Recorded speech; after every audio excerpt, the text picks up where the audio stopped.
días. Continuando con el tema de antidiabéticos, bueno, y después de haber fármacos, existen objetivos terapéuticos. ¿Puedes regresarle, por favor?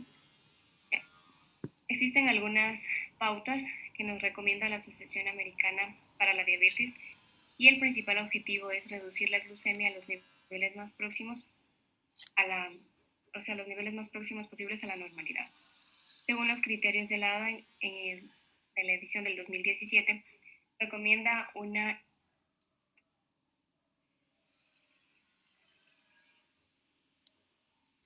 al 7%, porque se ha demostrado que el río de forma precoz puede reducir la incidencia de complicaciones cardiovasculares, que son por decirlo, las más importantes. Y para conseguir esto se recomienda una terapia intensiva con insulina para los pacientes con diabetes tipo 1 mediante la inyección múltiple de insulina o una infusión subcutánea continua. El paciente debe ajustar la dosis de la insulina prandial a su ingesta de hidratos de carbono, a los niveles de glucosa previos a la ingesta y a su actividad física. También se continúa utilizando la pauta de convencional, mucho más simple, con la administración de 2 dosis antes del desayuno y de la cena, y una mezcla de insulina intermedia e insulina rápida. En cuanto a los efectos adversos, bueno, ya habíamos hablado que la principal es la hipoglucemia, debido a un exceso absoluto relativo de la insulina administrada, es decir, cuyos valores sean menores a 70 miligramos por decilitro, y pueden acompañarse de síntomas como mareos, temblores, sudoración, escalofríos o confusión, o también puede ser asintomática. En estos casos se debe ingerir lo antes posible hidratos de carbono que eleven con rapidez la concentración de la glucosa en sangre, como un zumo de frutas o un sobre de azúcar, y repetir la toma a los 15 y 30 minutos, en el caso de que persista. Perdón, y si persisten los síntomas o la glucemia por debajo de los 70 miligramos por decilitro. Y en el caso de que haya perdido la conciencia, el paciente se debe inyectar glucagón 1 gramo vía intramuscular. Las interacciones. Hay fármacos que van a favorecer la hipoglucemia, como los antagonistas beta-adrenérgicos, los salicilatos, los inhibidores de la monoaminooxidasa, ciertos fármacos IECA y ARA2. Y estos disminuyen los requerimientos de la insulina. En cambio, hay fármacos con acción hiperglucemiante como los glucocorticoides, las hormonas tiroideas, que van a aumentar el requerimiento de la insulina.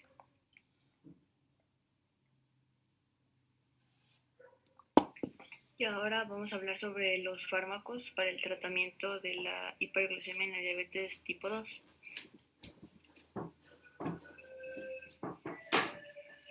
Bueno, primero, existen muchos fármacos para tratar la diabetes de tipo 2 y bueno, aquí tenemos un resumen de todos los fármacos y sus dianas farmacológicas, de todos los que vamos a hablar.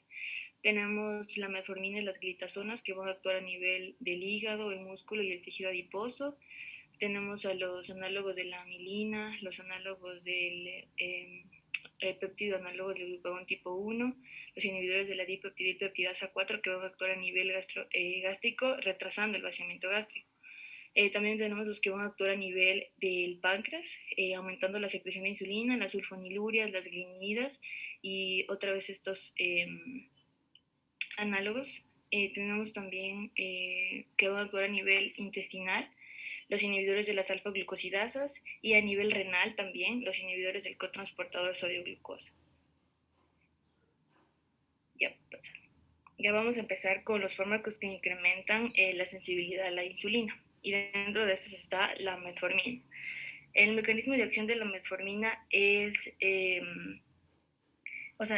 primero es el primer fármaco de elección o la primera línea para la diabetes de tipo 2 y su mecanismo de acción se basa en la inhibición transitoria del complejo 1 de la cadena respiratoria mitocondrial, reduciendo así la síntesis de ATP. ¿Y con esto qué consigo? ¿Cuál es su efecto farmacológico? Bueno, este va a inhibir la gluconeogénesis y también va a estimular la oxidación de ácidos grasos, con lo que va a ayudar a que los tejidos tengan mejor sensibilidad a la insulina. Y otros efectos beneficiosos también a largo plazo son que mejora el perfil lipídico y también la corrección de las alteraciones hemostáticas. Con respecto a su farmacocinética, bueno, esto se administra por vía oral, se absorbe en el intestino delgado no se va a unir a proteínas plasmáticas y tampoco sufre metabolización, por lo cuanto esta se va a eliminar completamente por la orina y tiene una semivida de 5 a 6 horas. Dentro de sus efectos adversos, pues los más frecuentes son las molestias gastrointestinales, en donde están el dolor abdominal, las náuseas, los vómitos, diarrea y pérdida de apetito. Y la reacción más grave de este fármaco, pero que es muy poco frecuente, es la acidosis láctica. Por tanto, se debe administrar con precaución en pacientes que tienen riesgo de hipoxia, así como en pacientes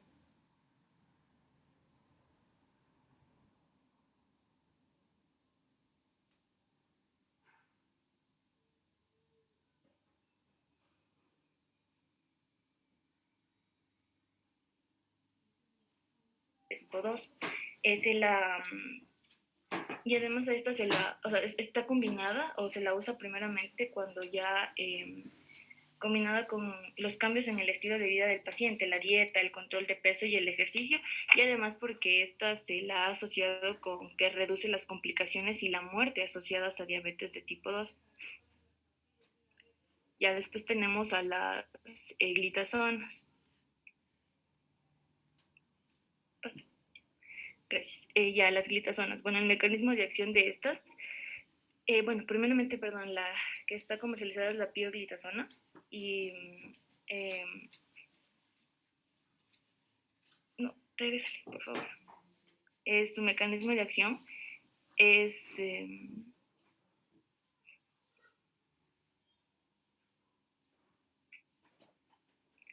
ya, su mecanismo de acción es que va a actuar como un agonista del receptor PPAR gamma, que es el receptor activado de proliferadores de los peroxisomas gamma, y también va a actuar a nivel hepático. Entonces va a estimular la expresión de los genes que van a regular el metabolismo o sea, el metabolismo de los glúcidos y el metabolismo de los lípidos.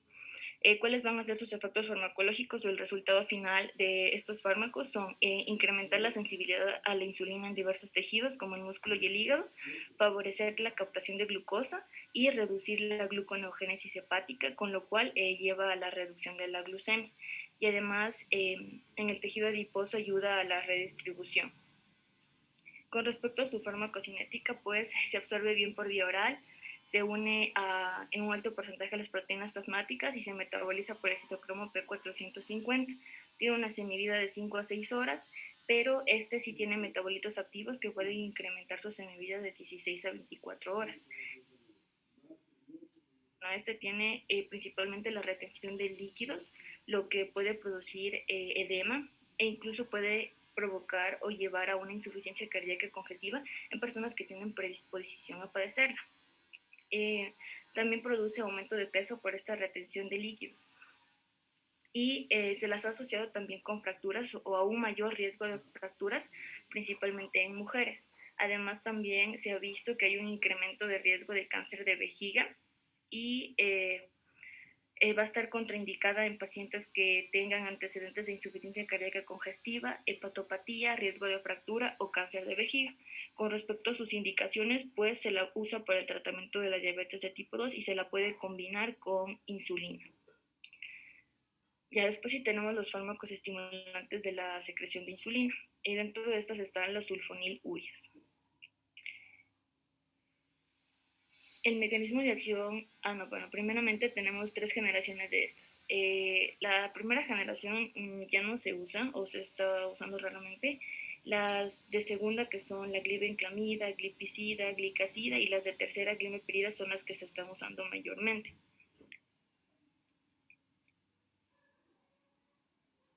Ya con respecto a su mecanismo de acción, bueno, estas van a actuar a nivel, o sea, su diana farmacológica son las células beta del páncreas. Se van a unir a los receptores específicos SUR1 que se van a asociar a los canales de potasio sensibles a ATP. Entonces van a cerrar los canales de potasio y va a haber una despolarización, lo cual va a hacer que entre calcio a las células y esto va a estimular la secreción de insulina. Y bueno, todo esto necesita que las células beta del páncreas sean funcionales. Algo importante de estas es que su efecto se produce tanto en ausencia como en presencia de insulina. Por lo tanto, estas producen una reducción rápida de la glucemia. Con respecto a su farmacocinética, bueno, pues se absorben bien por vía oral, se unen fuertemente a proteínas, tienen metabolismo hepático y su excreción es por vía renal y por vía biliar. Con respecto a, tienen la capacidad de atravesar la barrera placentaria y pueden producir hipoglucemia en el recién nacido, por lo tanto no deben tomarse en el embarazo. Con respecto a sus efectos adversos, bueno, principalmente la hipoglucemia, que puede ser intensa y prolongada. También, o sea, es para que se produzca la hipoglicemia o la posibilidad de que ésta se produzca más intensa, es cuando si el paciente se retrasa una comida o después de que hace ejercicio extenuante o también si consume alcohol. Por esto es importante advertir de estos riesgos al paciente. Se debe utilizar con precaución en pacientes ancianos, en enfermos renales y en pacientes que tienen problemas hepáticos. Y bueno, otro efecto adverso es que también hace que los pacientes aumenten de peso, algunas molestias gastrointestinales y también reacciones de hipersensibilidad. Con respecto a sus interacciones, bueno, estas sulfonilurias pueden producir interacciones con numerosos fármacos que pueden ser de tipo farmacocinético o farmacodinámico. Las interacciones más peligrosas son las farmacocinéticas, es decir, las que combinando el desplazamiento de la unión a proteínas plasmáticas y la inhibición de la eliminación, lo que da lugar a un aumento de estas a nivel plasmática. Entonces el efecto hipoglucemiante va a ser mucho mayor. Y con respecto a sus indicaciones terapéuticas, pues estas se usan para el tratamiento de la diabetes 2 y se las puede utilizar en monoterapia cuando la metformina no se tolera o está contraindicada. Y ahí también se la puede utilizar cuando los pacientes ya utilizan la metformina, pero no se tienen los efectos deseados. Ya después están las glinidas. Bueno, con respecto al mecanismo de acción de las glinidas, estas igualmente van a actuar sobre el mismo receptor SUR1, es decir, que van a actuar a nivel de las células beta pancreáticas y bueno, su lugar es distinto al de las sulfonilurias, pero su acción es la misma, es aumentar la secreción de insulina. A diferencia de las sulfonilurias, algo importante de estas es que para que hagan su efecto necesitan la presencia de glucosa y por tanto estas se las utiliza principalmente para controlar los valores de hiperglucemia postprandial y dentro de esas está la repaglinida y la nateglinida.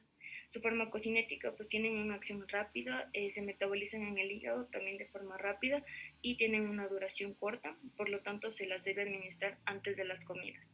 Dentro de sus efectos adversos, pues están el incremento de peso, y, pero es importante recordar que dado que su efecto depende de la presencia de glucosa, entonces esto determina que el riesgo de hipoglucemia en ayunas sea menor y también pueden dar algún tipo de molestia gastrointestinal estos fármacos. Y con respecto a sus indicaciones, pues están para el tratamiento de la diabetes tipo 2, principalmente en personas ancianas y en personas que tienen insuficiencia renal.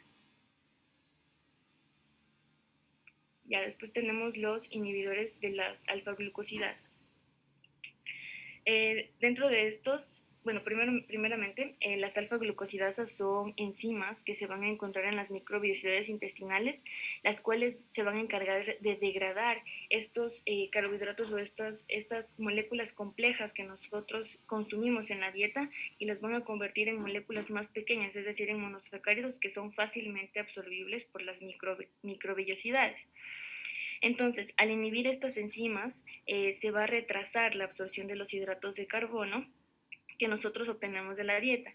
Y dado que la mayor parte de glucosa, o sea, la principal fuente que vamos a obtener es glucosa exógena, entonces al inhibir esta glucosa, también nosotros podemos reducir la hiperglucemia postprandial. Y dentro de estos tenemos dos fármacos que se utilizan, la carbosa y el miglitol. Con respecto a su farmacocinética, pues su administración es por vía oral. Estas después se actúan en el intestino, inhiben a estas alfa-glucosidasas y después de su acción, el miglitol se absorbe y no se metaboliza, por lo tanto se elimina completamente por vía renal Y en cambio la carbosa prácticamente esta no se absorbe, pero sí se metaboliza en el propio intestino y sus metabolitos son los que se absorben y se excretan por vía renal y también por las heces. Con respecto a sus efectos adversos, bueno, tenemos principalmente los trastornos gastrointestinales en donde está flatulencias. Y también tenemos que estos por sí solos no causan hipoglucemia, pero hay que tener en cuenta que sí pueden, cuando se los asocia con otros fármacos, como por ejemplo las sulfonilurias, sí se puede llevar a una hipoglucemia. Y con respecto a sus indicaciones terapéuticas, pues se utilizan para el tratamiento de la diabetes de tipo 2 y principalmente se recomienda que, o sea, para una terapia combinada y también cuando se las usa cuando están contraindicados otros fármacos. Puede ser útil en pacientes en los que tienen altas cantidades de glucosa postprandial y también cuando su glucemia basal no es muy alta. Tenemos los fármacos que mimetizan las incretinas. Las incretinas son unas hormonas que se van a secretar cuando nosotros ingerimos alimentos. Entonces, estas intervienen en el control de la glucemia, dado que, bueno, tienen acciones específicas que son aumentar la secreción de insulina dependiente de glucosa, inhibir la secreción de glucagón y enlentecer el vaciamiento gástrico. Bueno, dentro de estos tenemos el péptido análogo de glucagón tipo 1, el cual se va a secretar por las células del intestino delgado, y también tenemos a los inhibidores de la dipeptidilpeptidasa 4, que es la enzima que se degrada de, perdón, que es la enzima que se encarga de degradar a las incretinas. Ya entonces vamos a empezar con los análogos del péptido análogo de glucagón tipo 1. El mecanismo de acción primeramente los fármacos son la exenatida, liraglutida y lixisenatida. Estos, los agonistas, van a actuar en este receptor que se encuentra en las células pancreáticas y entonces realizan la misma acción de la molécula endógena, es decir, incrementan la secreción de insulina dependiente de glucosa, reducen la secreción de glucagón y también reducen los niveles de hemoglobina glicosilada, además de retrasar el vaciamiento gástrico. Esto de que los fármacos retrasen el vaciamiento gástrico reduce también el apetito y también esto hace que la persona, eh, inhibe, provoca esa saciedad, lo que provoca que el paciente deje de ingerir alimentos con altas cantidades de calorías. Y también estos fármacos conllevan, o sea, con estos efectos, a reducir el peso corporal. Con respecto a su farmacocinética, se administran por vía subcutánea, la exenatida 2 veces al día y la liraglutida y lixisenatida una sola vez al día. Y, pásale, por favor. Con respecto a sus efectos adversos, los principales son los de tipo gastrointestinal, en donde están náuseas, vómitos y diarrea. Y algo importante de estos es que por sí solos no pueden producir hipoglucemias, pero sí pueden favorecer a la aparición de esta si se asocia con los sulfonilurias. Además, se los ha visto o se ha evidenciado que estos producen un incremento del riesgo de pancreatitis aguda. Por lo tanto, hay que reconocer los síntomas, o sea, de pacientes que se sospeche que tengan esto y pues se debe suspender inmediatamente el fármaco. Y también se los ha asociado con cáncer de tiroides, pero en estudios en animales, no en personas. Y con respecto a sus indicaciones terapéuticas, estos no están autorizados para utilizarlos en monoterapia. Sí, se los puede utilizar en asociación con distintos fármacos, como puede ser metformina, sulfonilurias, glitazonas, para el tratamiento de la diabetes de tipo 2.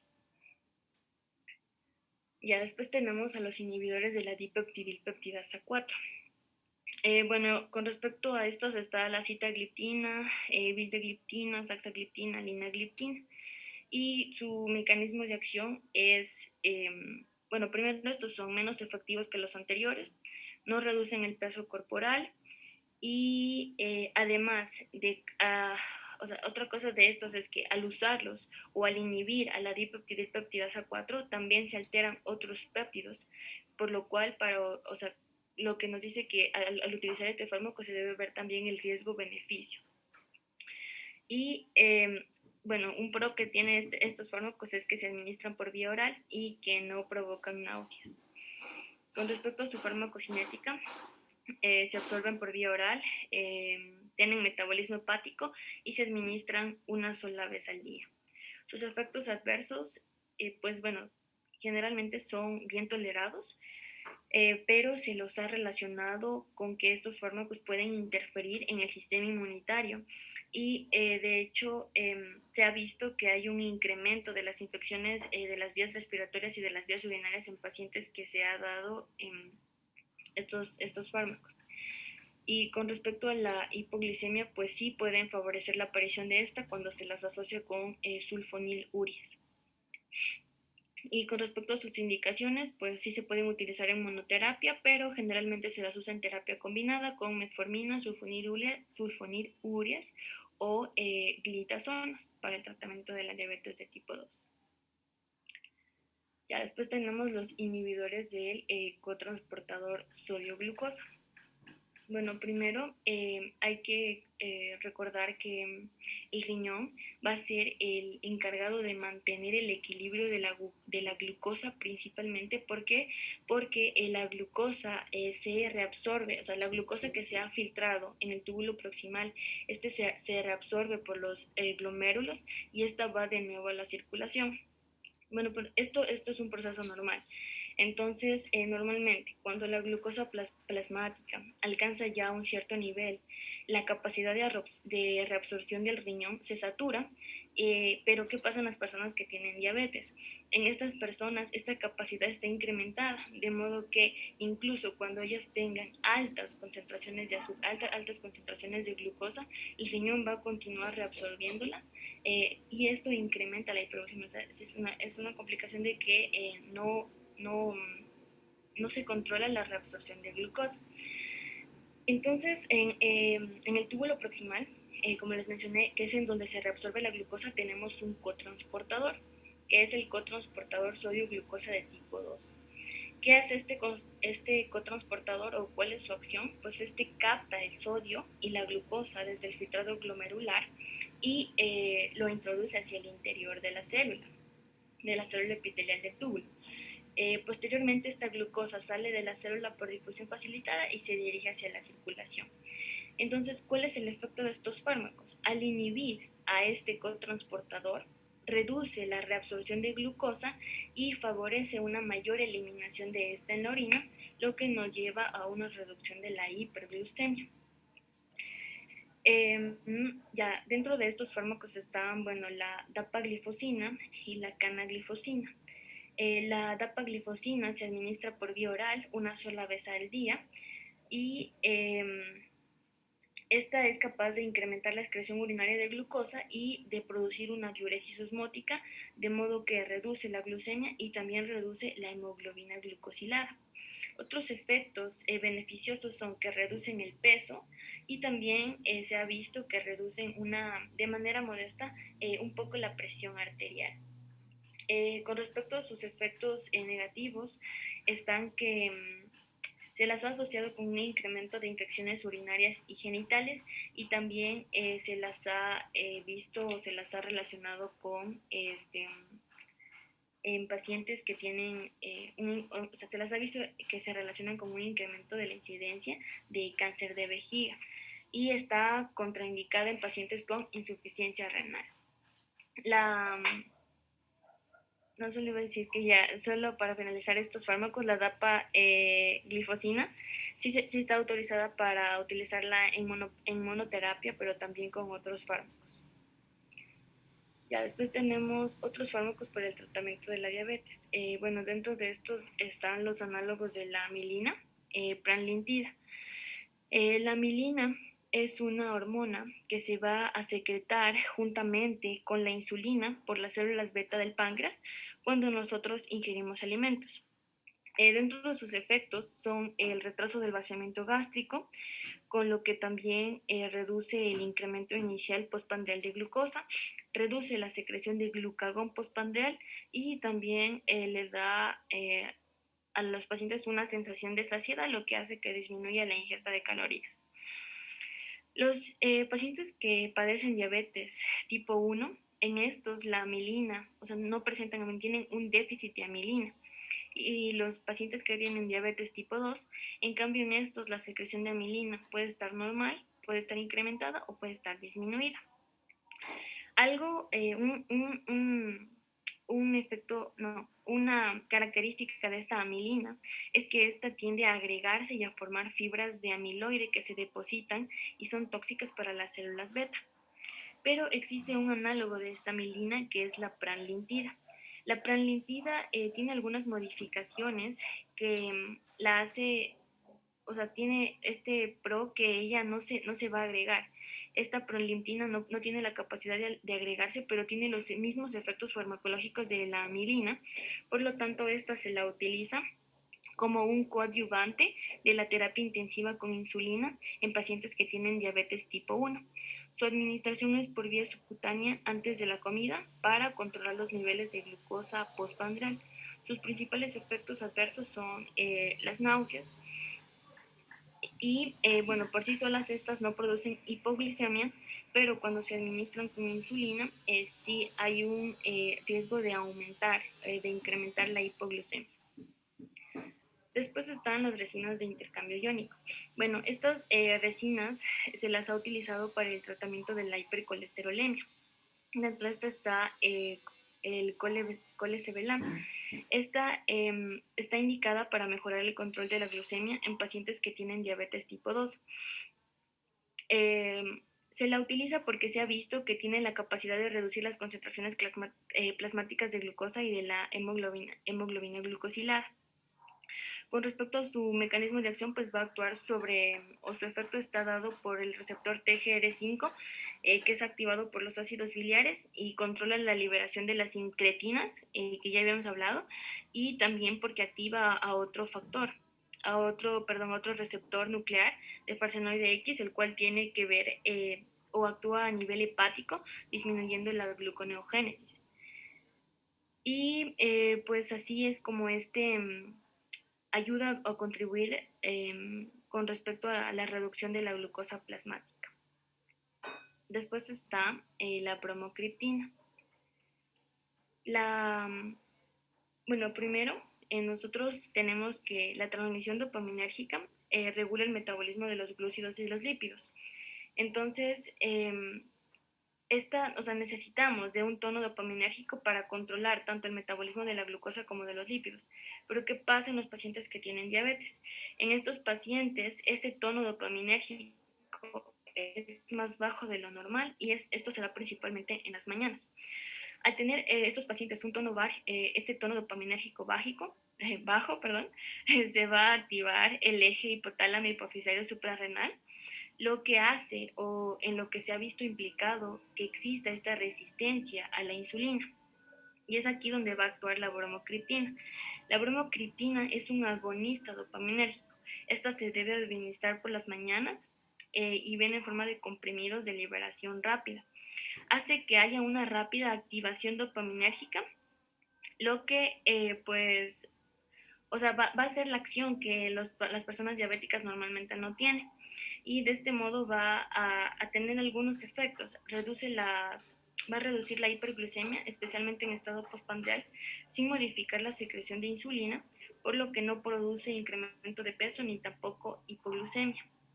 Y además, la bromocriptina se puede utilizar sola o en combinación con otros fármacos. Ya. Bueno, después en esta tabla está un resumen de todos los fármacos y de cada uno de sus características importantes. Y ahí finalmente tenemos las pautas del tratamiento eh, en la diabetes de tipo 2. Bueno, primeramente para iniciar el tratamiento en la diabetes hay que ver bastantes características y depende de cada paciente. Hay que ver principalmente las comorbilidades. ¿Por qué? Porque, por ejemplo, podemos tener un paciente que tenga síndrome metabólico. Entonces, en este paciente, además de tener hígado graso, obesidad, dislipidemias, hipertensión, a todo esto se le suma además que tiene hiperglucemia. Entonces, en realidad es complejo o es muy compleja esta enfermedad Y hay muchísimos fármacos, como ya hemos visto, para el tratamiento de esto. Entonces, la decisión de qué fármaco utilizar, pues depende de cierta forma del criterio del médico. Y él tiene que ver factores como la edad, el peso del paciente, las posibles complicaciones que se pueden presentar, las comorbilidades. Y también hay que ver el costo del tratamiento, es decir, la parte económica que va a resultar para el paciente y también los posibles efectos adversos. Entonces, en la terapia inicial, o cómo es la terapia inicial, bueno, las recomendaciones son utilizar metformina. La metformina siempre va a ser o se la ha recomendado para la primera línea de, de tratamiento en la diabetes. Y esta va a ir añadida a las modificaciones en el estilo de vida, es decir, que el paciente debe tener una dieta sana, debe perder peso, debe realizar ejercicio. Entonces, nosotros ya le damos la metformina y le decimos que, pues, que cambie su estilo de vida. Y tenemos que hacer un control más o menos en 3 a 6 meses. Si después de 3 a 6 meses nosotros vemos que pues no se alcanza el objetivo y el paciente sigue teniendo niveles altos de glucemia, entonces es recomendable o lo que se debe hacer es añadir un segundo fármaco. La combinación que se puede usar pues son principalmente las sulfonilurias, pero también están las glinidas, las glitazonas, los inhibidores de dipeptidasa 4, los análogos del péptido glucagón de tipo 1 e incluso está la insulina basal.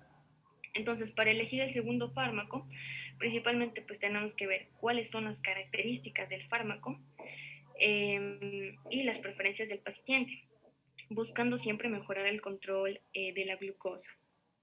Entonces, ya utilizamos la terapia doble. Y si al utilizar la terapia doble nosotros hacemos un control entre 3 a 6 meses y vemos que no ha mejorado, que sigue teniendo niveles altos de glucosa, entonces se puede añadir un tercer agente. Es importante que ya, pues, al añadir un tercer fármaco, el mecanismo de acción debe ser complementario con los otros dos fármacos que se utilizan.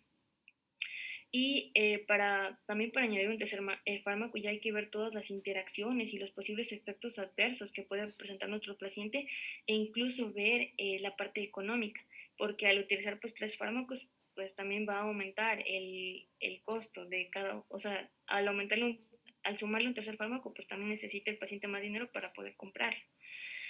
Y se ha visto o que muchas veces este tercer fármaco no funciona. Entonces, ¿qué se puede hacer o qué es lo que se ha visto que hay una mejor respuesta? Pues es la insulina. Añadir insulina como una aproximación inicial.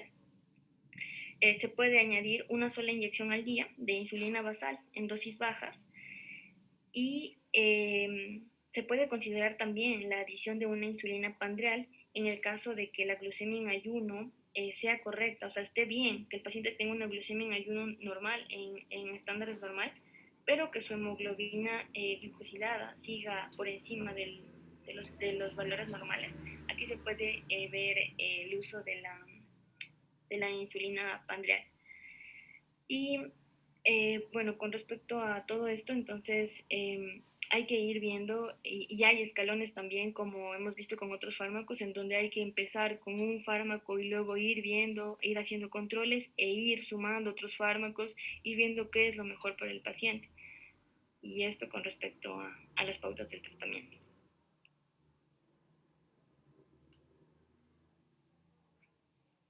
Ya, yo les voy a hablar de la farmacología de los esteroides sexuales y sus antagonistas.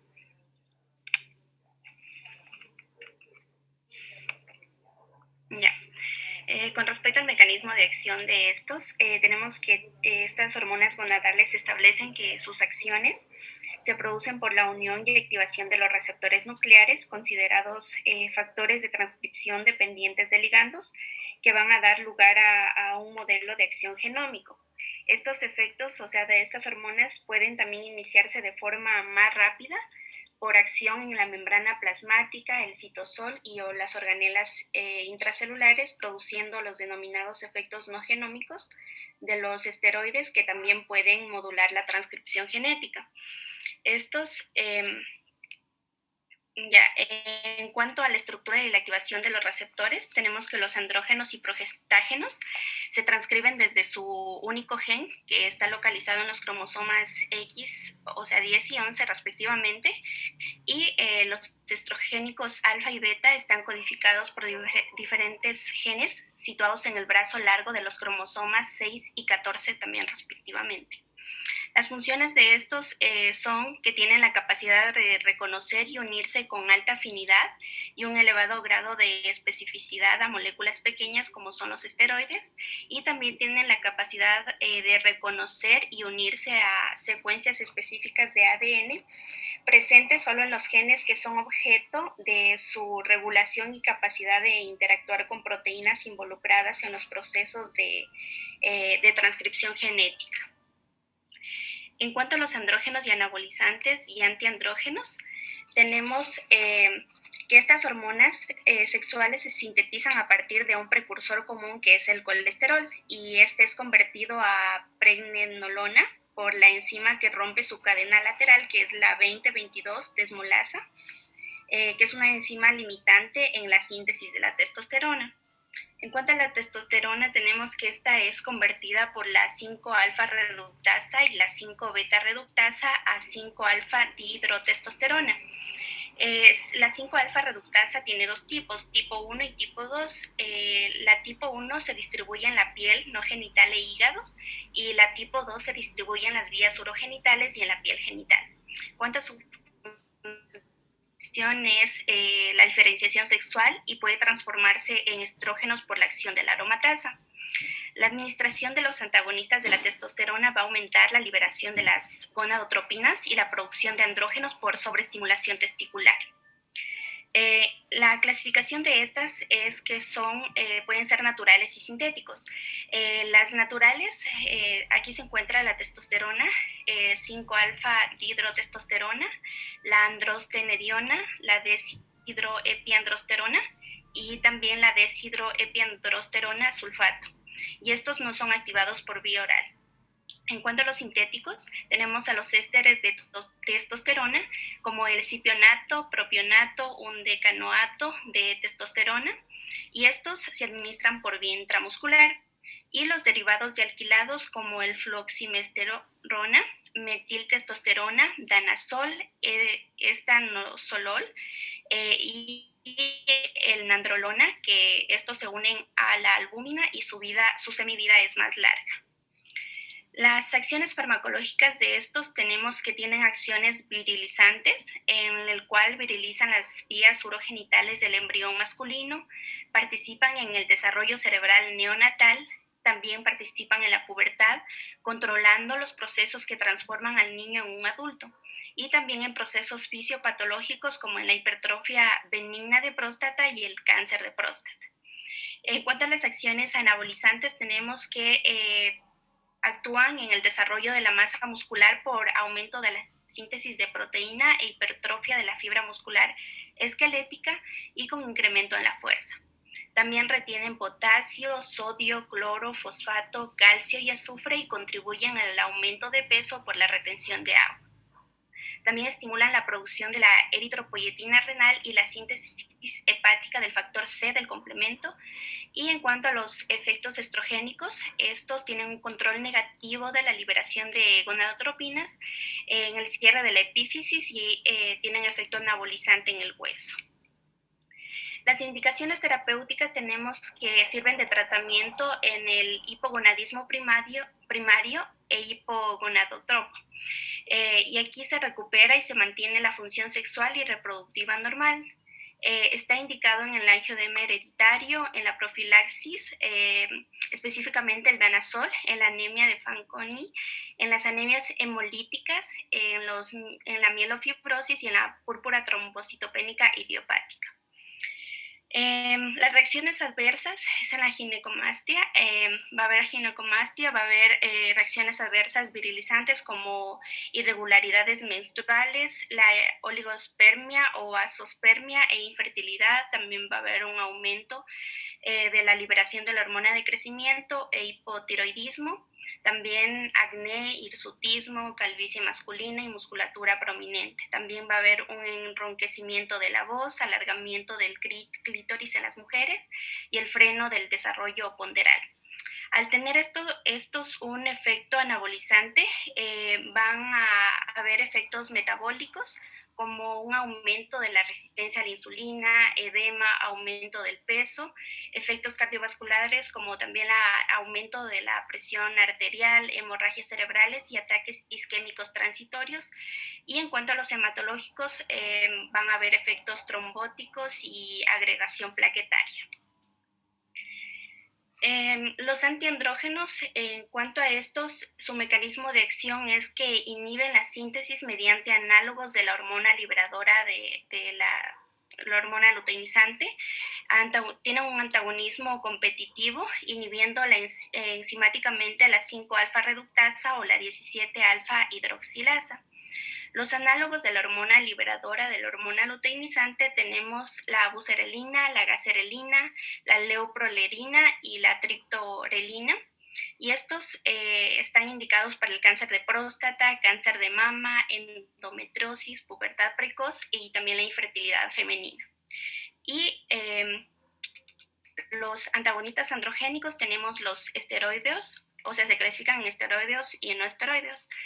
Los esteroideos son el acetato de ciproterona y los no esteroideos son la flutamida, la nilutamida y la bicalutamida. Estos se administran por vía oral y tienen una biodisponibilidad casi total, y estos se van a eliminar por las heces y por la orina. En cuanto a las acciones farmacológicas, tenemos que el acetato de ciproterona inhibe la secreción de las gonadotropinas hipofisarias y los andrógenos testiculares. También reducen la actividad de los folículos pilosebáceos. Y en cuanto a los antiandrógenos puros, van a aumentar los niveles de la LH, y la nilutamida va a inhibir la biosíntesis de la testosterona.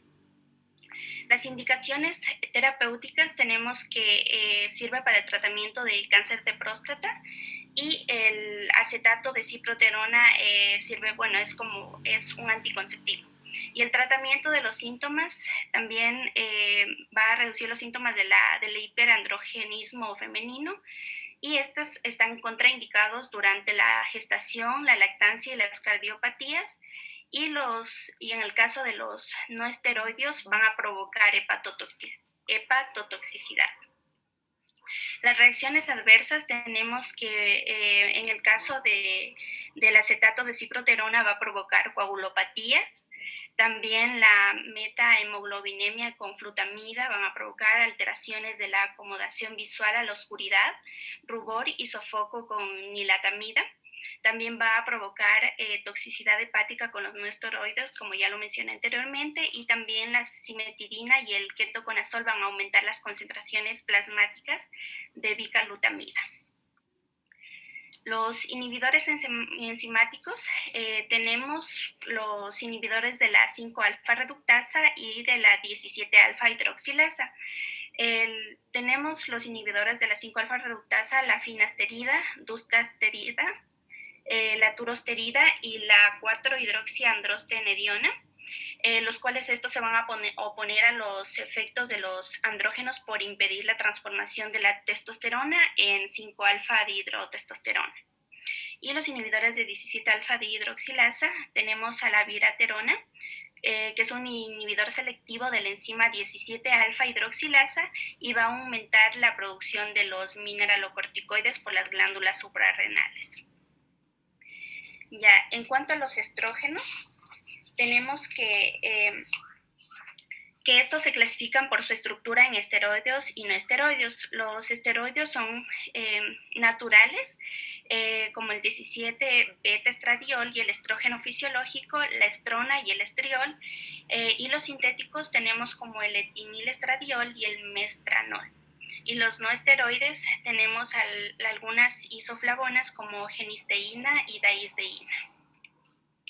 En cuanto a la farmacocinética de los estrógenos, estos se absorben muy bien por cualquier vía. En el caso del etinilestradiol es activo por vía oral y tiene una biodisponibilidad del 90%, y el estradiol se va a unir al 60% a la albúmina y el 38% a la globulina fijadora de las hormonas sexuales y el 2% al estradiol libre. Estos se metabolizan en el hígado y se van a conjugar con el ácido glucurónico y sulfúrico y se van a eliminar en orina en un 80% y también por medio de la bilis. Y posteriormente en las heces en un porcentaje de 7%. La metabolización de estos estrógenos es estimulada por barbitúricos y la rifampicina, y en pequeñas cantidades de estrona y estradiol son transformados en catecolestrógenos.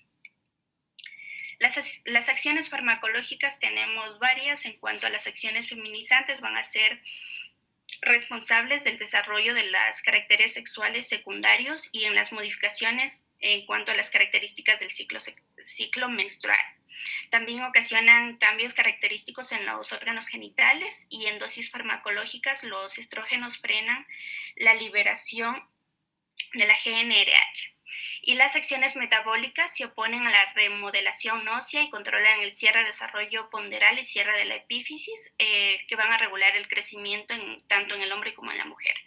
Y en la mujer posmenopausia se asocia a mejorar la sensibilidad a la insulina, van a inducir a la síntesis de algunas proteínas hepáticas, inducen la síntesis de factores de coagulación, van a retener bilirrubina, aumentan la síntesis de la renina, angiotensina y secreción de aldosterona, y estas inhiben a la lipasa hepática, incrementando los niveles de lipoproteína de alta densidad. Tiene también efectos cardiovasculares y también sobre la hemostasia. Entonces, estos van a proteger al sistema vascular a través de la modificación del perfil lipídico o alterando la producción de factores derivados del endotelio.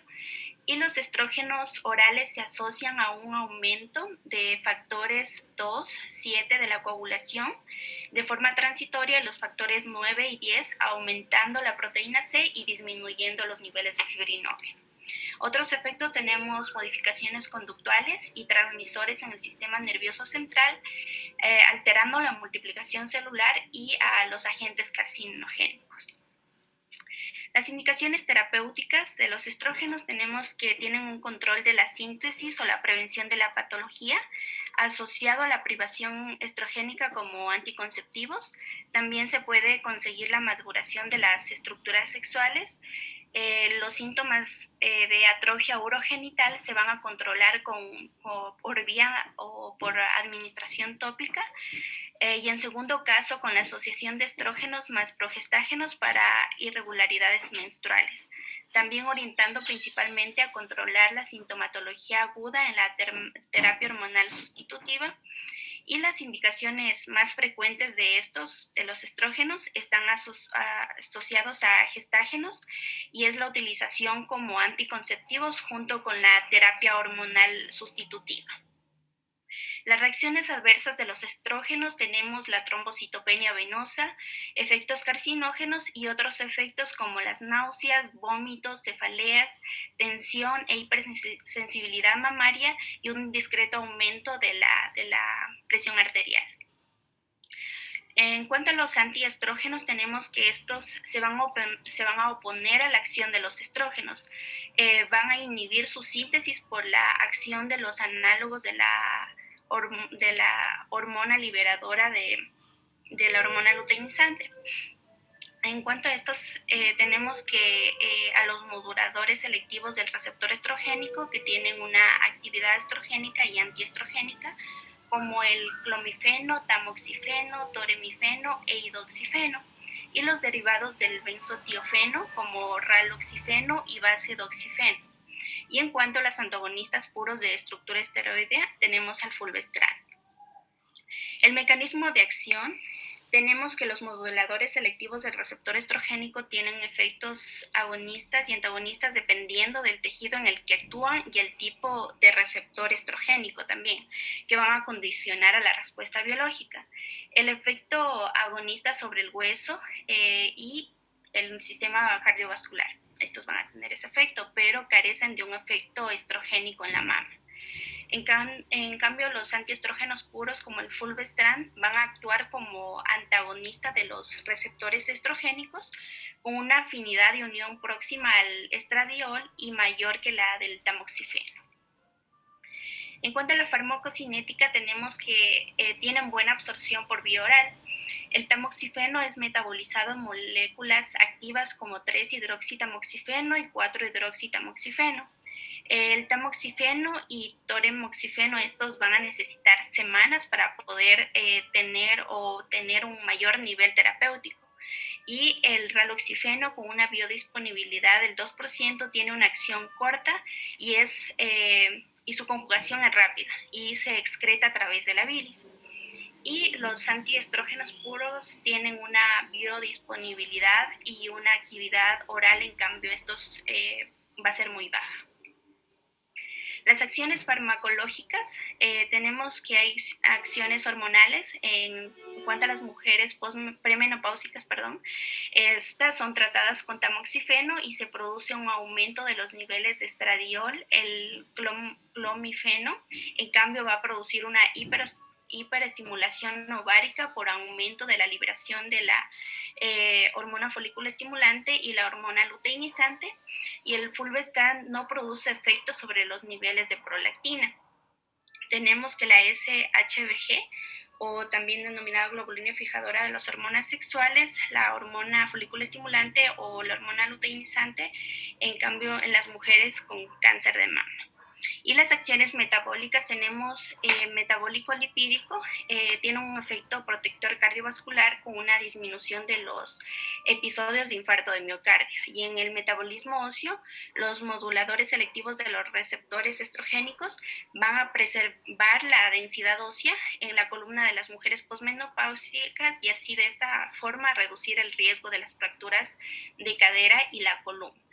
Y los efectos antineoplásicos, tenemos una acción antiestrogénica que frenan el crecimiento celular con un aumento del número de células en la fase G1 y disminución de la protección de las células que llegan a la fase S. También acciones no estrogénicas, en el cual va a haber un aumento de la expresión del factor de crecimiento transformante beta, y reduce los factores estimulantes de crecimiento alfa y también el factor de crecimiento insulínico tipo 1. Y la detección del ciclo celular en G0 y G1, y tiene una acción antioxidante del tamoxifeno y modulación de la fluidez de la membrana. Y la genotoxicidad y carcinogénesis, aquí va a haber un aumento en la incidencia del cáncer endometrial cuando hay consumo de tamoxifeno, y en cuanto al fulvestrant no produce un aumento del grosor endotelial y va a bloquear el aumento inducido por los estrógenos. Las indicaciones terapéuticas de estos, tenemos que tienen un tratamiento de infertilidad como el tamoxifeno y el clomifeno, que son fármacos de elección, que van a aumentar la liberación de las gonadotropinas y van a producir o van a estimular la fase folicular. El tratamiento del cáncer de mama, tenemos el tamoxifeno, que ha sido el primer tratamiento hormonal efectivo y ha sido bien tolerado. El fulvestrant, en cambio, es resistente al tamoxifeno en mujeres posmenopáusicas. Y el tratamiento para osteoporosis, está indicado el raloxifeno porque este reduce el riesgo de fracturas vertebrales y aumenta la densidad ósea en la columna y el cuello del fémur. En cuanto a las reacciones adversas, tenemos acciones antiestrogénicas como sofocos, náuseas, vómitos, atrofia de la mucosa genital, que da lugar a la dispareunia, o sea, dolor, y claurosis vulvar. También acciones estrogénicas, el tamoxifeno y el raloxifeno van a aumentar la síntesis hepática de los factores de la coagulación y de la antitrombina 3 en las mujeres posmenopáusicas. y sus efectos tóxicos tenemos cataratas, retinopatías y pérdida de la agudeza visual de tipo reversible y también la hipercalcemia. En cuanto a los inhibidores de la aromatasa, tenemos que estos se desempeñan en el sistema nervioso central, en el hueso y en el tejido graso, donde la aromatización de estrógenos pueden determinar elevadas concentraciones de estrógenos con significación biológica. Estos se van a clasificar en inhibidores reversibles, esteroideos, y los inhibidores de estructura no esteroidea. Entonces tenemos los esteroideos, que son los inhibidores reversibles y van a competir con los ligandos endógenos. Y aquí tenemos a los aminoglutetimida y los triazoles anastrozol y letrozol. Y los inhibidores de estructura no esteroidea tenemos el exemestano y fomestano, que son irreversibles. En cuanto a su biodisponibilidad, por vía oral es alta y los alimentos pueden aumentar un 40% en el caso del exemestano y van a reducir la del letrozol. Tienen un metabolismo hepático y estos se van a eliminar por vía renal. En cuanto a las acciones farmacológicas, son potentes inhibidores de la aromatasa y van a disminuir fuertemente los niveles circulantes del estradiol. La estronas sulfato en mujeres posmenopáusicas con cáncer de mama. Y el anastrozol y el exemestano son más selectivos que el letrozol, ya que estos no modifican la producción de cortisol. En cuanto a las indicaciones terapéuticas, estos están indicados en el cáncer de mama, en el caso del anastrozol en conjunto con el tamoxifeno, que estos son fármacos de primera línea para esta enfermedad. Y van a tener una superioridad del anastrozol y del letrozol en el tiempo libre de la enfermedad hasta que se dé la progresión del tumor. Y algunos compuestos como el letrozol se ensayan en el tratamiento de la infertilidad femenina.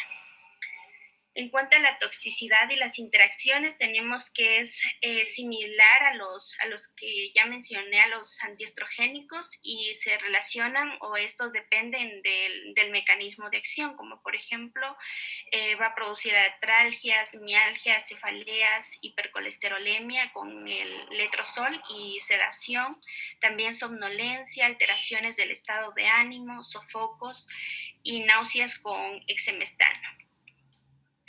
En cuanto a los progestágenos, tenemos que estos se clasifican en derivados de la 17-hidroxiprogesterona, como el algestona y acetatos de medroxiprogesterona, megestrol, clormadinona y ciproterona. Y los derivados de 19-nortestosterona, estos se clasifican en primera, segunda, tercera y cuarta generación. Los de primera generación tenemos la noretindrona, la noretinodrel, diacetato de etinodiol y linestrenol. Los de segunda generación tenemos a levonorgestrel y norgestrel, tercera generación desogestrel, gestodeno y norgestimato, y cuarta generación dienogest, nomegestrol y hidrospirenona. La farmacocinética de la progesterona tenemos que esta requiere de administración o de administrarse en formas micronizadas o de derivados con una variabilidad individual. Estas se van a unir a proteínas plasmáticas en cantidades altas, o su unión a proteínas plasmáticas es alta, y a la albúmina, y un 17 al 36% a la globulina transportadora de corticoides. También estos son activados por vía oral y van a tener una rápida absorción y una alta biodisponibilidad, y algunos de estos son profármacos como el desogestrel y el norgestimato, y su excreción va a ser por heces o por la orina.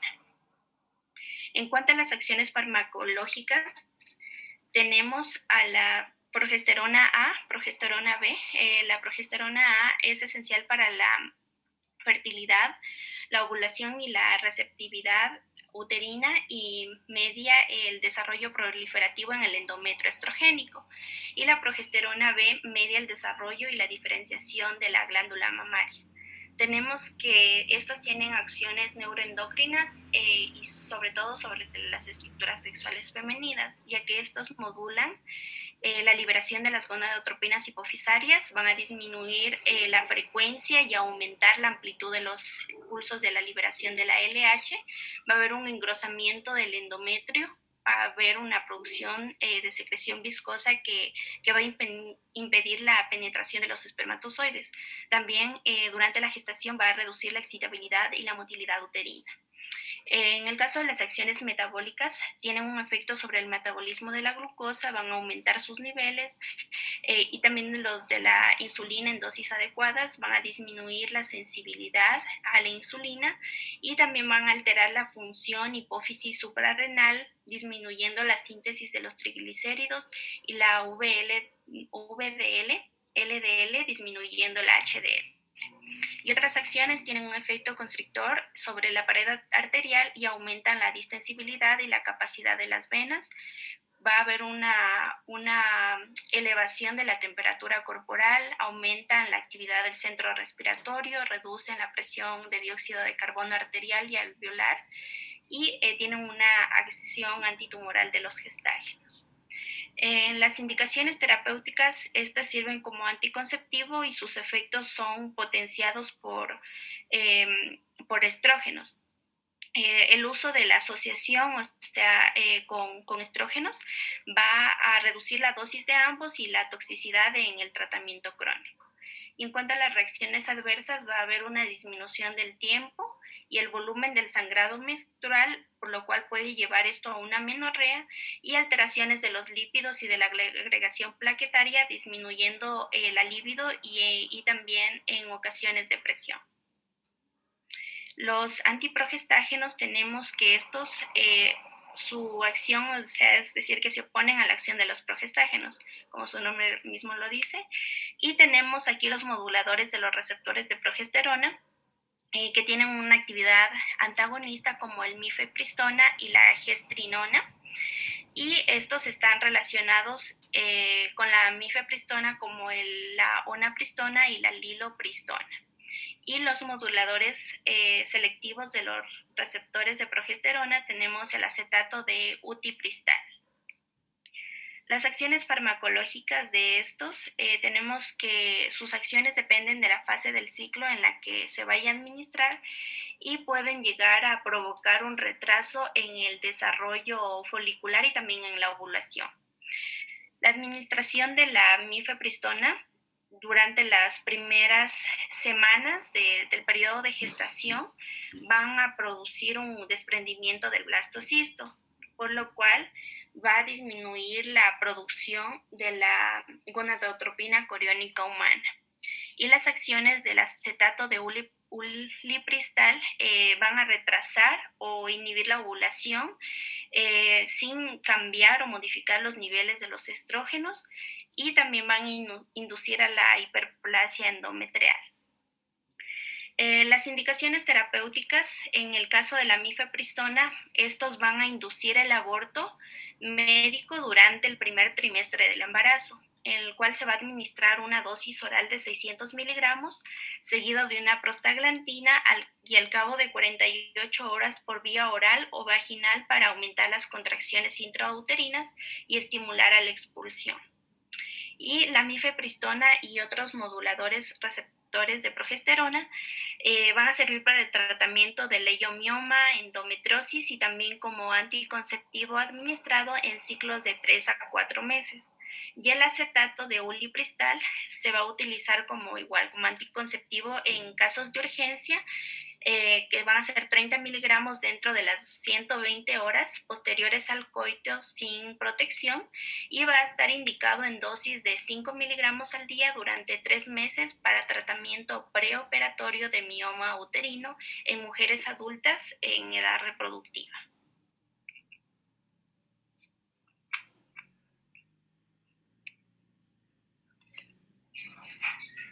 Ya, chicos, bueno, a ver, con esto terminamos el tema de los fármacos del sistema endocrino, ¿sí? Vamos a hablar un poco sobre sobre los hipoglicemiantes orales, que es algo importante que debemos de conocer. Ayer ya charlábamos, ¿no?, sobre los tipos de diabetes, principalmente diabetes tipo 1, tipo 2 y las otras alternativas de diabetes. Tenemos diabetes gestacional y bueno, entonces conversábamos en la tipo 1, manifestábamos que no hay producción de insulina, por ende el tratamiento va a ser insulina exógena, mientras que en la diabetes tipo 2 pues acá va a haber una resistencia marcada a la insulina y por ende la insulina endógena no va a cumplir su efecto, así que pues vamos a tomar de mano los diferentes hipoglucemiantes, que tenemos para disminuir justamente esta situación. La exposición de los compañeros es bastante clara, bastante objetiva. Entonces, en este tipo de situaciones, aparte del tratamiento farmacológico como tal, también vamos a necesitar otro tipo de ayuda, en este caso más que todo la educación del paciente, ¿no? Existen factores de riesgo que van a perpetuar mucho más el tema del control de la glicemia como tal. Es como yo siempre les manifiesto a los pacientes, por más medicamento, puedo tener el medicamento más caro del mundo, pero si es que no hay un cambio en cuanto a la educación, en este caso en cuanto a la dieta, en cuanto al estilo de vida, pues no va a haber la mejoría o no vamos a alcanzar los objetivos que nos propongamos para poder establecer o llevar un control adecuado, en este caso de las hiperglicemias. Entonces, en este tipo de circunstancias partamos desde algo básico. Jennifer Michelle, ¿cómo yo diagnostico una diabetes? ¿Cuáles son los criterios para diagnosticar una diabetes?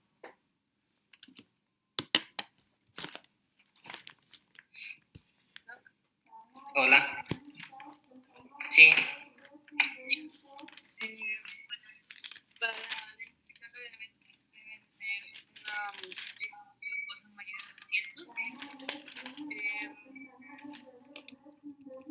También, o sea, se debe medir, había que subir a medir en ayunas y también después de comer. Eran dos criterios. También. A ver, en ayunas, ¿cuánto es Jennifer?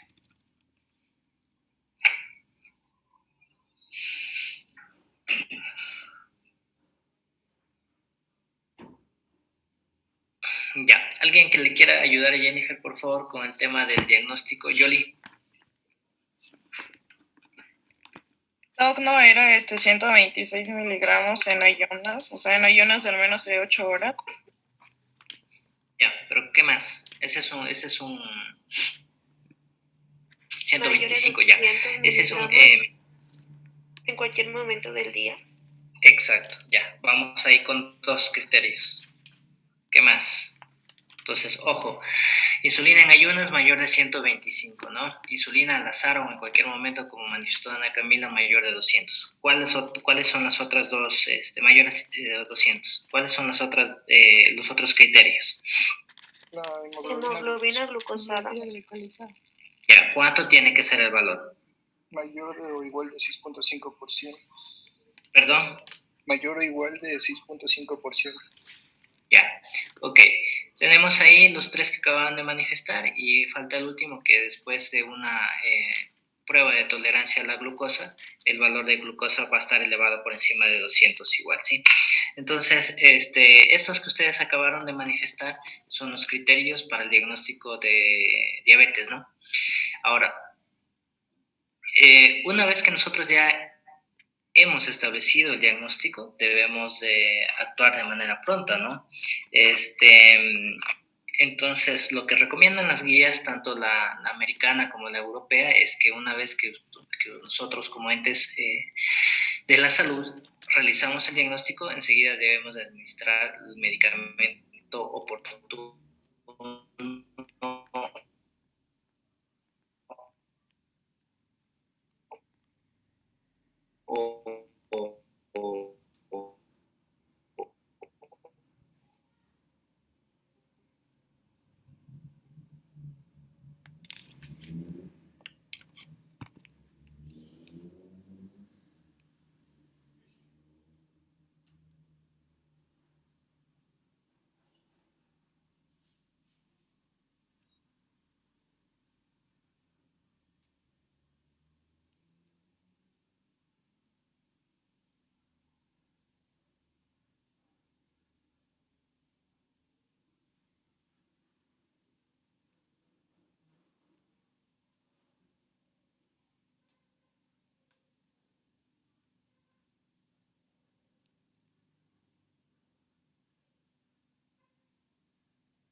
Ya, perdón chicos, se me fue el internet.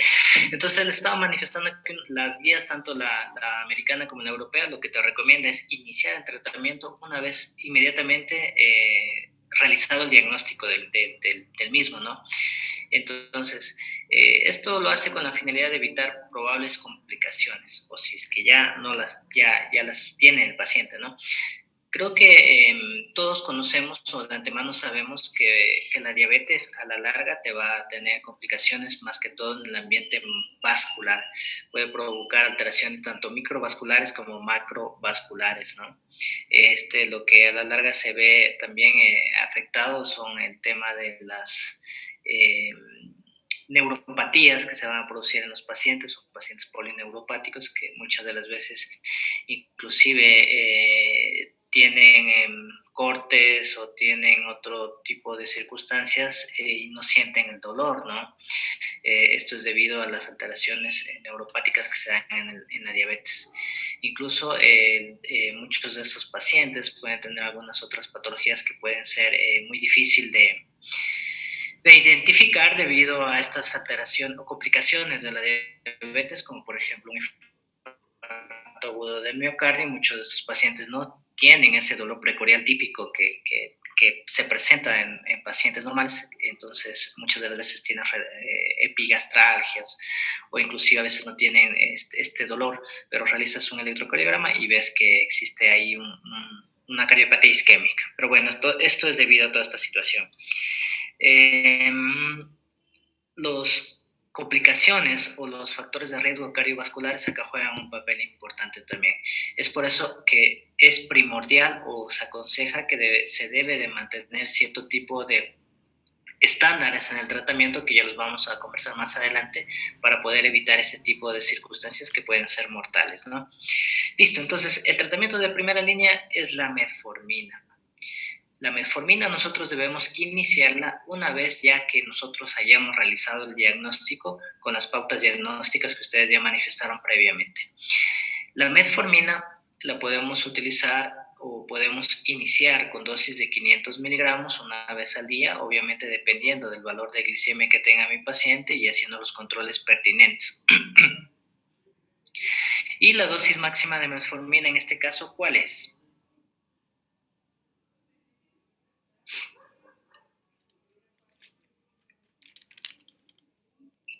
3 miligramos, señora Doc. ¿Cuánto? 500 miligramos, Doc. La dosis máxima. 3 gramos al día que se dividían. Más. Por ejemplo, en 3 tomas. ¿Cuánto? Perdón, no te escuché yo, discúlpame. 3 gramos, ¿no es? Ya. La dosis máxima de metformina son 2 gramos, ¿sí? Es decir, 2000 miligramos. Cada tableta, existen varias presentaciones, ¿no? Hay tabletas de 500 miligramos, de 750 u 850, aquí me queda la duda, y de 1000 miligramos. Entonces, la dosis máxima es de 2000 miligramos. Ahora, tú, en cuanto a la metformina, puedes administrarla en 500 miligramos cada 12, 1000 miligramos cada 12, ¿sí? Como creas pertinente, pero la dosis máxima en este caso son 2000 miligramos, es decir, 2 gramos de metformina. Ese es el tratamiento de primera línea, o ese es el fármaco de primera línea que recomiendan acá. Una vez más, insisto, porque ustedes, aparte de captar a estos pacientes, aparte de realizar el diagnóstico a estos pacientes, lo que ustedes tienen que hacer también es educar. Esa es la obligación que también tenemos como médicos. Entonces, lo que les decían en primera instancia, por más medicamento, puedo ser yo el mejor médico, pero de todas maneras, si es que no hay un apoyo por parte del paciente, es decir, que el paciente no va a cambiar sus hábitos en cuanto a la dieta, por ejemplo, que es lo que tenemos que procurar con estos pacientes diabéticos, es que disminuyan el consumo de hidratos de carbono, ¿no?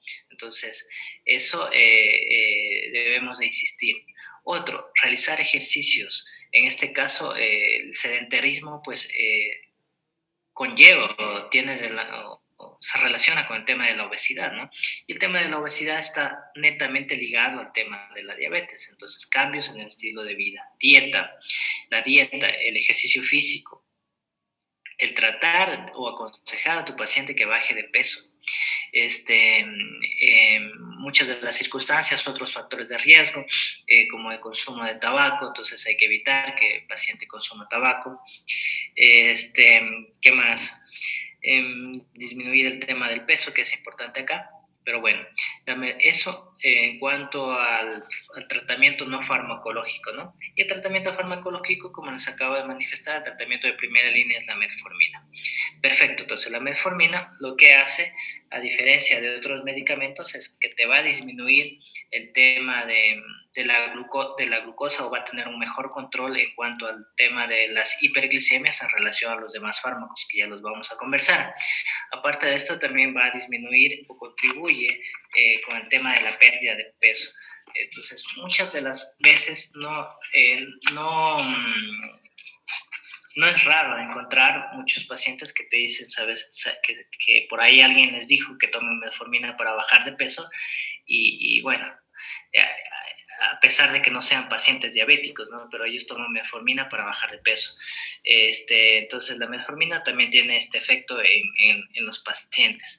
Y aparte de esto, también va a disminuir el tema disminuye el tema de la aparición de los de los diferentes riesgos cardiovasculares.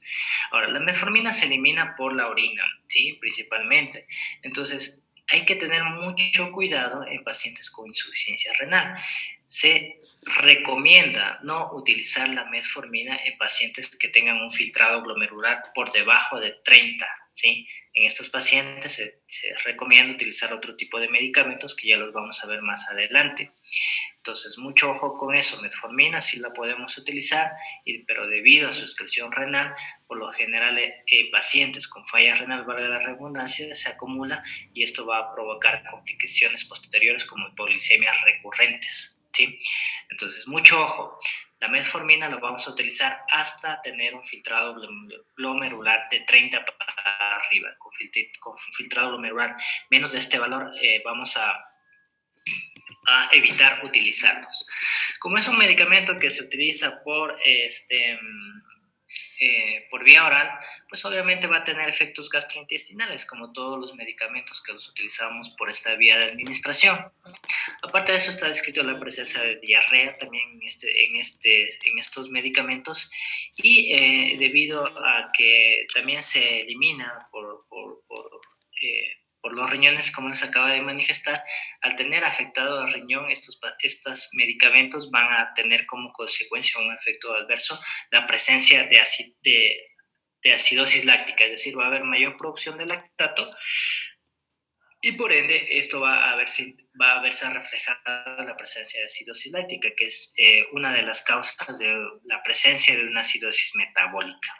Y esto va a perpetuar mucho más la falla renal que ya tiene mi paciente instaurada en este caso, ¿sí? Eso en cuanto al tema de la metformina. Aparte de esto, chicos, hay diferentes estudios. Yo sé que hay muchas veces cosas que no están en el libro, que a veces les converso, pero hay muchos estudios que asocian a la metformina con deficiencia de vitamina B12, ¿sí? Todavía no está totalmente claro o esclarecida la situación por qué se produce esto. Es por esta razón que mucha literatura te recomienda realizar controles secuenciales, no permanentes, de niveles de vitamina B12 cuando nosotros utilicemos el tema de la metformina, pero es por este tipo de situaciones. ¿Qué más con la metformina? Eso en cuanto a esto de acá. Ahora, ¿cuáles son los objetivos? O sea, ustedes como médicos, perfecto, ya diagnosticaron mediante lo que conversábamos previamente con los criterios de diabetes, ya diagnosticaron a su paciente, perfecto, entonces no perdieron tiempo, le dieron metformina. ¿Cuál es el objetivo que ustedes esperan alcanzar con la administración ya del tratamiento, en este caso de primera línea, que es la metformina? Yulei Silicet, ¿cuál es el objetivo cuál es el objetivo que buscamos nosotros como médicos alcanzar ya con la instauración del tratamiento farmacológico? O sea, principalmente lograr un control en la glucemia ya que controlando esto se puede reducir el riesgo de complicaciones e incluso de muerte que están asociadas a este tipo de diabetes. Ya, perfecto. Pero ¿cuál sería el nivel de glicemia que podría esperar?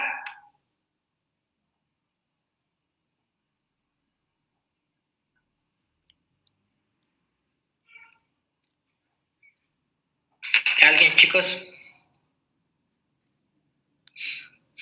Doc, disculpen, no se le entendió lo que nos preguntó. Yo les conversaba o les manifestaba. Perfecto. Ustedes ya hicieron el diagnóstico, ¿no? Hicieron el diagnóstico y saben que el tratamiento de primera línea es la metformina, así que ya le administraron la metformina a su paciente. ¿Cuáles son los objetivos que debo yo de alcanzar para decir, sabes qué, la metformina está bien y no tengo que utilizar otro fármaco? O sea, por ejemplo, que en la postpandrial se haya menor a 180 miligramos por decilitro. Igual controlar también la glicosilada. Ya, ¿cuál es? Por ejemplo, que esté menor al 7%. Ya, de acuerdo. Ya, eso era lo que quería. Muy bien, Lisette. Gracias. Lo que dice Lisette tiene la razón. Hay muchas, bueno, eso va a depender de las guías donde ustedes lean, ¿no? Pero por lo general, se estima que las glicemias, cuando ya estemos, o sea, cuando tu paciente ya esté con un tratamiento para el tema de control de hiperglicemia, sea metformina, sea insulina, o sea que ustedes utilicen, se recomienda mantener glicemias entre 130 y 180. ¿Ya? Eso sería uno de los objetivos, pero el objetivo principal o la situación que a mí me va a dar o va a tener más peso que el mismo control de la glicemia es la hemoglobina glicosilada. Entonces, por ejemplo, me puede venir un paciente que esté tomando su medicamento de manera no regular, es decir, por ocasiones, pero bueno, me hace un control en sangre y veo una glucosa de 160, entonces, bueno, puede que por ahí decir, sabe que está bien, está controlado, ¿no? Pero si me viene una hemoglobina glicosilada con un valor de 7,5 o 8, eso me refleja que este paciente no está tomando el medicamento de manera oportuna o que me estoy quedando yo corto con el medicamento.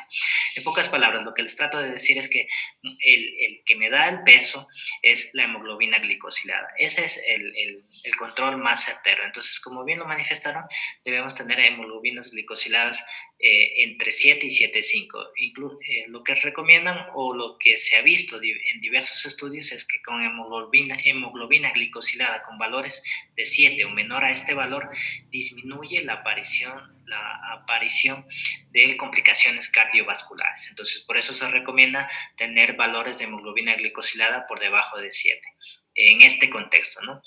Entonces, nuevamente haciendo hincapié, la hemoglobina glicosilada es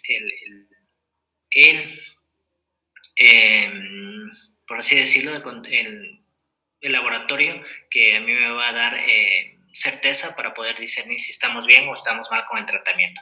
¿De acuerdo? Ahora, ¿le hago hemoglobina glicosilada cada mes que lo vea a mi paciente? ¿O cada qué tiempo yo puedo hacer la hemoglobina glicosilada al mismo? ¿Qué opinan? No es cada 3 meses, porque más o menos de acuerdo a eso es lo que tiene la vida los eritrocitos para hacer la hemoglobina glicosilada. Ya, correcto, Sofía. Muy bien. La situación es la siguiente. Si yo tengo un paciente que lo vengo tratando y las hemoglobinas glicosiladas previas han estado dentro de la normalidad, o yo veo que mi paciente se está controlando de manera adecuada, obviamente con los valores de hemoglobina, puedo hacer controles 2 veces al año, ¿sí? Es decir, cada 6 meses. Pero si veo que estas hemoglobinas glicosiladas son fluctuantes o la tendencia es a aumentar, o veo que no está controlándose como yo quisiera, el objetivo que les acabo de conversar, pues tengo que hacer hemoglobinas glicosiladas cada 3 meses, tal cual, por la razón que mencionó Sofía. Entonces, está descabellado, desde ahí ya partamos, está descabellado hacer hemoglobinas glicosiladas a diestra y siniestra cada mes, por las razones que ya manifestamos. Entonces, en ese tipo de circunstancias, cada 3 meses se recomienda realizar las hemoglobinas glicosiladas. Muy bien. Ahora, eso en cuanto al tema de la metformina, pero aparte de estos medicamentos, tú tienes otros fármacos en los cuales puedes adicionar tu terapéutica, ¿no? Entonces, dentro de su exposición, chicos, tenían una gráfica en donde tenían las pautas, que me parece que justo dentro de las últimas diapositivas, tenían el tema del esquema de la monoterapia, terapia dual y terapia triple. Ya, entonces, cuando ya falló la metformina, es decir, llegamos a la dosis máxima, que es 2000 miligramos, y a pesar de todo eso tenemos una hemoglobina glicosilada alta, tenemos valores de glucosa altos, pues obvio no me voy a quedar ahí, tengo que hacer algo. Entonces, adicional a la metformina, yo tengo 6 fármacos o 6 opciones más, ¿sí? Para aumentar el tratamiento y de esta manera disminuir los valores de glucosa. Dentro de esto tenemos las sulfonilurias, que en este caso es el medicamento que más habitualmente se lo combina a la metformina debido a su situación en cuanto al costo, debido a que se encuentra dentro dentro del cuadro básico nacional de medicamentos. Entonces, dentro de estos tenemos la glibenclamida, ¿no? Entonces, siempre es muy frecuente, incluso ustedes ya cuando vayan a la rural, como esto está dentro del cuadro básico, siempre hay el medicamento que está combinado en una sola tableta, la metformina más glibenclamida, ¿no? Entonces, puedes encontrar metformina de 500 miligramos más glibenclamida de 5 miligramos. Las sulfonilurias, en este caso, son una opción. Mediante estudios se ha visto que hay una disminución o un mejor control en cuanto al tema de las hipoglicemias a largo plazo. Y aparte de eso, también reduce la aparición de situaciones o complicaciones cardiovasculares. Pero obviamente esta situación de reducir estas complicaciones es mucho menor en relación a la metformina. Por eso la metformina sigue siendo el tratamiento de primera elección, pero nunca la estos otros 6 fármacos, a excepción de 2 que ya los voy a manifestar, nunca los vamos a utilizar solos, siempre tienen que ir en combinación dual y principalmente con la metformina, ¿ya? Entonces las sulfonilurias son también el fármaco que adicionalmente, debido a relación costo, que son baratas, y debido a relación que se encuentra dentro del cuadro nacional básico de medicamentos, y debido al tema de la comercialización también es muy, muy importante, mejor dicho, se las utiliza con bastante frecuencia. Muchos de estos ya vienen combinaciones, como les digo, en una sola tableta, metformina más glibenclamida. Luego tenemos otros medicamentos como las tiazolidinidionas. Aparte de esto, tenemos otra opción como los inhibidores de la APP4, los inhibidores de la CGLT2, que ya los vamos a ver, y los GLP1, que tienen que ver con el péptido 1, que ya lo mencionaron acá, y finalmente la insulina basal, que ya la conversábamos en la clase previa, ¿no? Que yo voy a administrar insulina basal a dosis de 0.5 unidades por kilo de peso, y esta la voy a administrar en 2 tomas, pero es una insulina basal. Entonces, aparte de la metformina, tenemos estas 6 clases de medicamentos que podemos asociarla a la misma. Ahora, cuando yo adiciono, en este caso, estos medicamentos, ya habíamos conversado, cuando tengo un pésimo control de la hemoglobina glicosilada, y cuando tengo, en este caso, situaciones puntuales como un control inadecuado de la hiperglicemia, ¿no? Muchas de las personas, o por la idiosincrasia de nuestra cultura, de nuestra gente, se cree que el uso de insulina es lo peor, ¿no? Muchas de las veces te dicen, no, la insulina te deja ciego, la insulina te daña los riñones, cosa que no sucede así. Se produce, ustedes como futuros médicos conocen, ¿no?, que el tema de la diabetes en sí, las complicaciones de estas a largo plazo, si es que no hay un buen control de la glicemia como tal, te van a provocar retinopatía diabética, te van a producir nefropatía diabética, pero en sí no es por la insulina, ¿sí? En sí es porque no se controlan de manera adecuada esta enfermedad, y por ende estas complicaciones se van a presentar a largo plazo.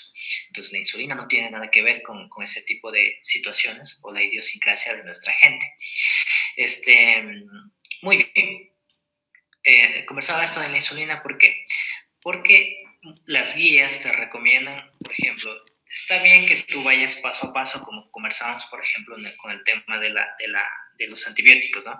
Entonces, yo ya sé que tengo la metformina como medicamento de primera línea, pero yo ya agoté, por ejemplo, esta opción, ya que ya le di estas 2 gramos al día y no tengo el objetivo esperado, entonces tengo que adicionar otro medicamento. En este caso, como ya les había manifestado, pues bueno, las sulfonilureas es la siguiente opción, por así decirlo, ¿no?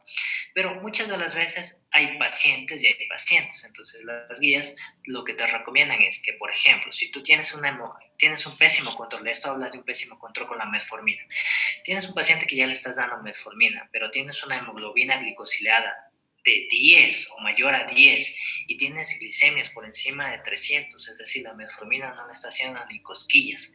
En este aspecto, se recomienda que cuando tienes este tipo de circunstancias y a esto adicionalmente tienes sintomatología, es decir, hay catabolismo dentro del cuerpo de esta persona que se va a ver reflejado en ¿qué? Pérdida de peso, ¿sí? Ustedes de antemano conocen que la diabetes tiene sintomatología o es la enfermedad de las 4 P's, pérdida de peso, polidipsia, polifagia y poliuria, ¿no? Entonces, cuando nosotros tenemos estos síntomas, aparte de esto, el catabolismo del cuerpo se va a ver reflejado en la pérdida del peso, vamos a tener por el mismo catabolismo cetonurias, es decir, vamos a encontrar cetonas en orina, y aparte de esto el tema de las hiperglicemias. Cuando tenemos en conjunto todo esto, adicionado a lo que les manifestaba previamente, hemoglobina glicosilada de mayor a 10 y glicemias por encima de 300, yo o las guías lo que te recomiendan es que adicional a la metformina vas a aumentar la insulina, ¿sí?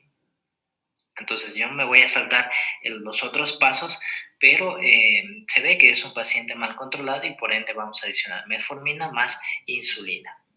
Esto es lo que te recomiendan muchos expertos y esto es una recomendación 2B en este caso, ¿ya? ¿Qué más?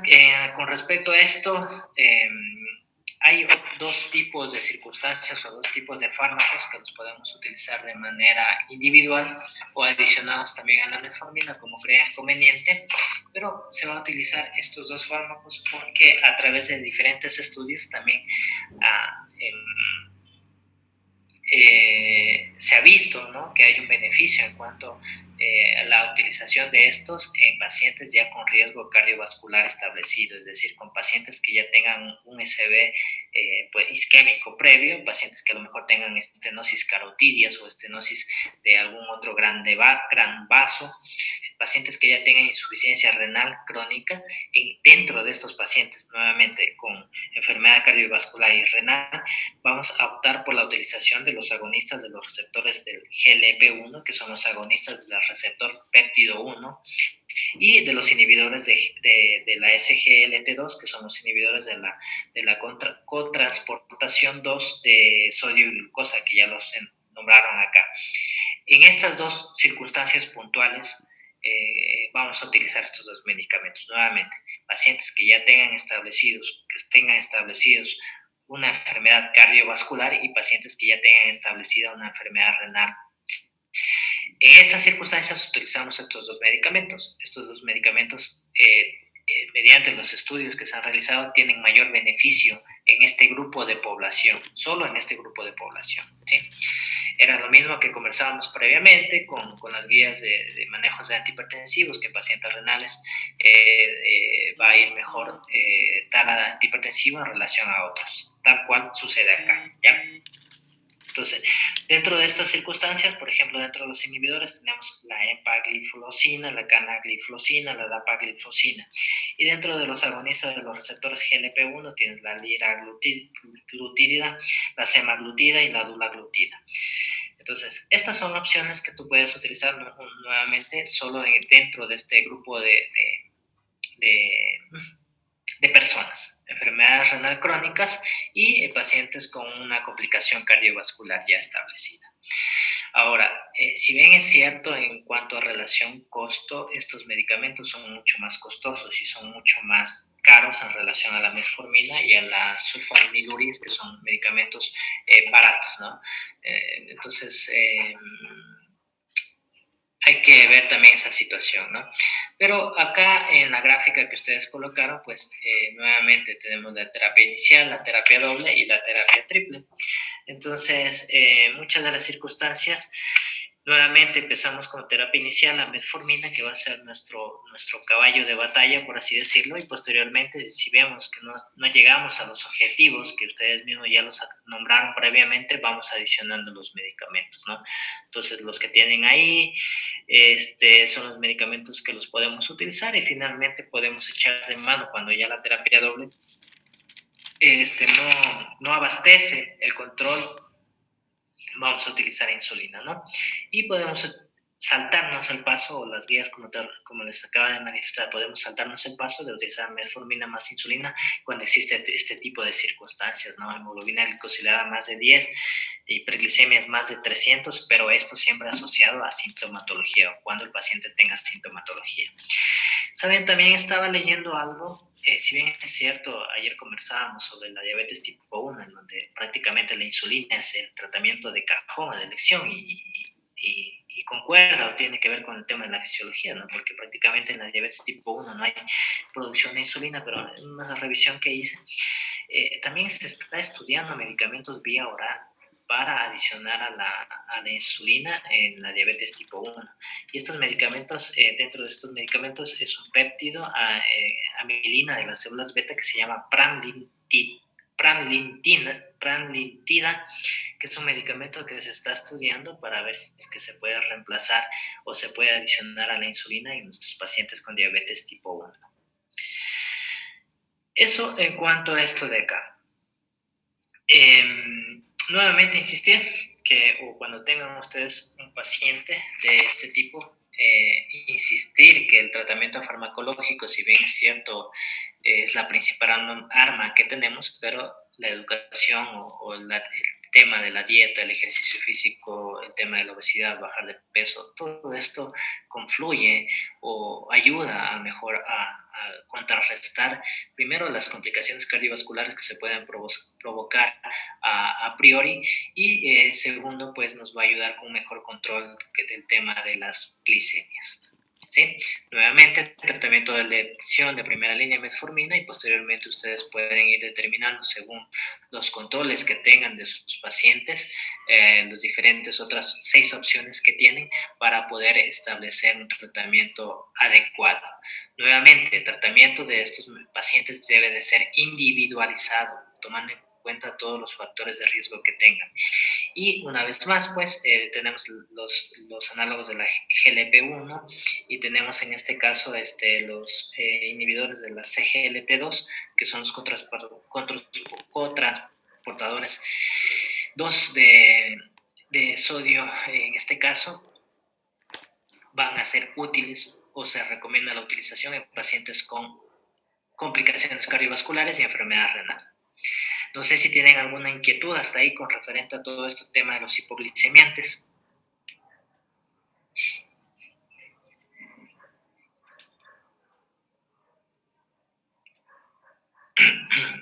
Ya. Listo, chicos. Entonces, bueno, dejémoslo ahí por ahora. Ya son las 10 también.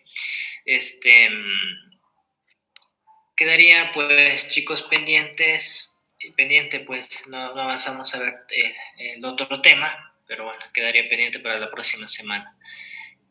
La próxima semana, como ustedes no tengo inconveniente, miércoles y jueves, ya a horas normales, ¿no? Lo que sí, pues, quedaría pendiente la prueba. Por favor, Thais, me avisas, a ver la hora que quedaron para poder habilitar la plataforma, ¿no? Pero si no me equivoco, creo que estimamos el sábado a las 7 de la noche, ¿no? Hasta aquí sería la prueba de la primera parcial, ¿sí? Eso, chicos, no sé si tienen alguna duda, inquietud con respecto a la prueba. ¿Cuándo va a ser la prueba, doctor? ¿El sábado? Sí, eso les dijo que se pongan ustedes de acuerdo, pero bueno, veamos el sábado siempre que nosotros sabemos optar el día sábado por dar la prueba, 7, 8 de la noche, como ustedes consideren. Ya, Doc, gracias. Ya, pónganse de acuerdo y me avisas, Thais, por favor, ¿ya? Para habilitar la plataforma. Muy bien, chicos, entonces con esto, pues, las próximas semanas debemos de hacerlo un poco más extenso para abarcar todos los temas, pero bueno, vamos ahí. De todas maneras, hasta ahora queda la prueba, hasta este tema, y les deseo muchos éxitos en la misma este fin de semana, cuando rindan la misma, y nos vemos conmigo la próxima semana. Buen fin de semana y hasta luego.